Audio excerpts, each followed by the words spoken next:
این چیه؟ چیه؟ این که عقدناممونه. شناسنامتم باهاش بود که. آره خب شناسنامه این روزا واقعا خیلی مهمه. اصلا سال تولدتو دیدی؟ 2 سال و نیم از من بزرگتری زنی که ای زرنگ. منظورت چی؟ فریبم دادی. فریب؟ مگه من چی ازت مخفی کردم؟ هر سوالی داری از دادا شاهمیر بپرس. به حساب شاه میرم میرسم. چی فکر کردی؟ آره میتونم داری یه نمایش راه میندازی. همین الانم اگه جلوی آینه وایسی من از تو کوچیک‌تر به نظر میرسم. مامان خدا بیامرزم میگفت زن اگه کوچیک باشه از شوهر حساب میبره. مامان خدا بیامرزت اشتباه میگفت. حالا منو ببین 10-15 سال از افضل کوچیک‌تر بودم ولی ازش حساب نمیبردم. اون همیشه از من حساب میبرد.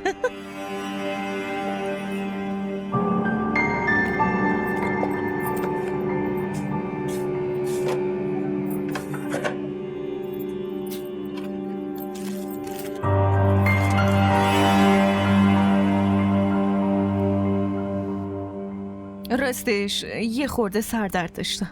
دخترم مسکن میخوردی و میخوابیدی. آره بله درسته. یه سفر شهرستان خودمون رفتم. تو هم سریع ازدواج کردی. سالها بود که براش دنبال زن بودم. تقدیریم بوده تو زنش بشی. واسه همین کس دیگه ای پیدا نمیشد. در ضمن همسایه ها راست گفتن تیمور زنش خیلی خوشگله. آره دقیقا همینطوره. ای بابا چرا از مهمونا پذیرایی نمی کنی؟ چی شده؟ تیمور امروز خیلی بد اخلاقه. کسی که زنه به این خوشگلی داره چرا باید بد اخلاق باشه؟ این زن خوشگلو که میبینین ازم 2 سال و نیم بزرگتره.